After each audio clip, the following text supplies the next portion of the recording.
Yaponiyaning O'zbekistondagi favqulodda va muxtor elchisi Toshkent kimyo xalqaro universitetiga tashrif buyurdi. Elchi universitetning o'quv jarayonlari, tibbiyot klasteri va zamonaviy laboratoriyalar bilan tanishdi. Tashrif davomida yoshlarni zamonaviy kasblar bo'yicha tayyorlash, ularni Yaponiyada ishga joylashtirish imkoniyatlarini kengaytirish masalalari muhokama qilindi.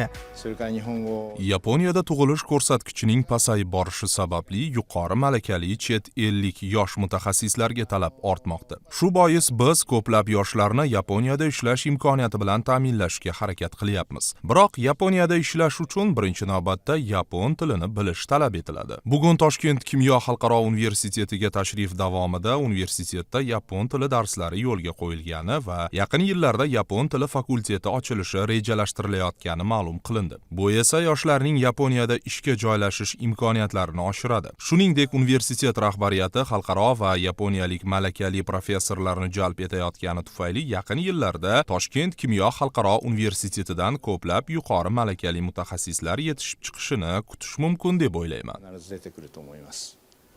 Elchi o'zbekistonlik yoshlar uchun yapon tilini mukammal o'rganish nafaqat ish topish, balki xalqaro kompaniyalarda muvaffaqiyatli faoliyat yuritish uchun ham muhim ekanligini ta'kidladi. Shuningdek, Yaponiya elchisi universitet huzurida tashkil etilgan yapon tili to'garagiga tashrif buyurdi va u yerda tahsil olayotgan o'zbek talabalari bilan yapon tilida muloqot olib bordi.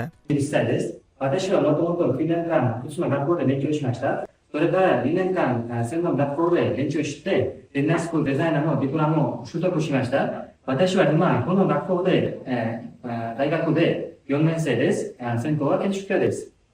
私は先生の助けを取って、2点を科目で2点を取りました。 Assalomu alaykum. Men ismim Abrorxon. Men shu Kimyo xalqaro universitetining 4-kurs talabasiman. Yo'nalishim arxitektura. Men shu yapon tilini o'qishga kirishdan oldin o'rganib kelardim. Shu paytgacha keyin o'sha bitirayotgan paytimizda shu Yaponiyadan qo'shma hamkorlar kelib bizni ishga taklif qilishdi va shu mobaynida biz yapon tilini intensiv o'qiyapmiz. Universitetda yapon tilini o'rganishga juda ko'p imkoniyatlar bor. O'zi bizning sohamiz arxitektura bo'lgani uchun Yaponiyada arxitektura bilamizki juda ham ilg'or darajada rivojlangan. Yaponiyaning arxitektura bo'yicha sir san'atlarini o'rganib, katta arxitektor bo'lish niyatimiz bor. Yapon tiliga qiziqishim ikkinchi kursda oxirida, ya'ni 2024-yilda boshlandi. Institut bizga imkoniyat yaratib berdi. Boshqa sentrdan odam chaqirib, institutni o'zida ta'lim oladigan qilib, shunaqa sharoit qilib berdi bizga. Bizdan talab qilayotgani yapon tilini o'rtadan sal balandroq bilish, keyin o'sha diplom qo'limizga olsak, qiyinchiliklarsiz bemalol ishga joylashishimiz mumkin ekan, shunaqa deyishdi. O'qish bitirgandan keyin Yaponiya kompaniyasida ish boshlab, boshida binolar dizaynini qilib, keyinchalik o'sha malaka oshirgandan keyin urban dizaynga o'tmoqchiman. O'zbekistonlik yoshlar ko'p tilli muhitda ulg'aygani bois chet tillarini, jumladan yapon tilini o'rganishda yuqori qobiliyatga ega. Shu sababli ular yapon tilini tez va aniq talaffuz bilan o'zlashtira oladi. Biroq hozirgi kunda yoshlar ko'pincha telefon va ijtimoiy tarmoqlarga haddan tashqari ko'p vaqt ajratayotgani ularning til o'rganish jarayoniga salbiy ta'sir ko'rsatmoqda. Agar yoshlar telefon va internetdan to'g'ri maqsadda foydalanib, til o'rganishga ko'proq vaqt ajratsalar, qisqa muddat ichida yapon tilini yuqori darajada egallashlari mumkin. Shu bilan birga til doimiy amaliyotni talab qiladi. So'zlarni yodlash mumkin, ammo ularni muntazam ishlatmasangiz, unutib yuborasiz.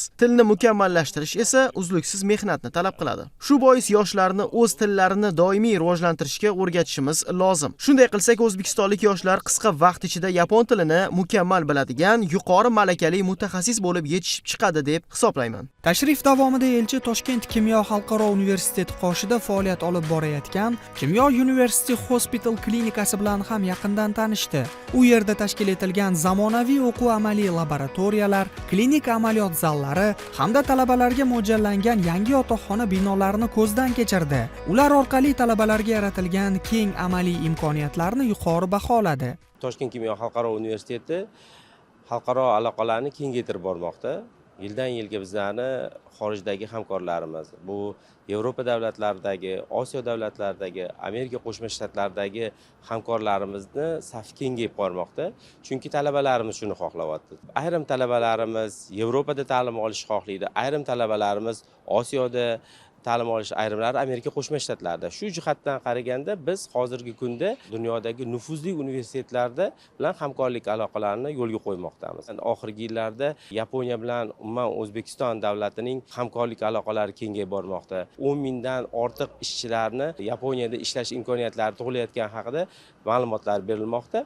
Biz ham o'z navbatida Yaponiyadagi xalqaro reytingda top 300 talikka kirgan Nagoya iqtisodiyot universiteti bilan va arxitektura va dizayn universiteti va boshqa universitetlar bilan hamkorliklarimizni yo'lga qo'yganmiz. Ular bilan shartnomalarimiz bor. Bu shartnomalar asnosida 2+2, 3+1, 1+3 dasturlarimiz bor. Oliy ta'lim muassasalarini, universitetlarni bosh maqsadlaridan biri ham yuqori sifatli ta'lim berish va uni natijasida diplom berish va bu diplomdan keyin shu bizni bitirgan bitiruvchilarimiz nafaqat O'zbekistonda, balki o'sha rivojlangan davlatlarda ham ishlash imkoniyatiga ega bo'lish hisoblanadi.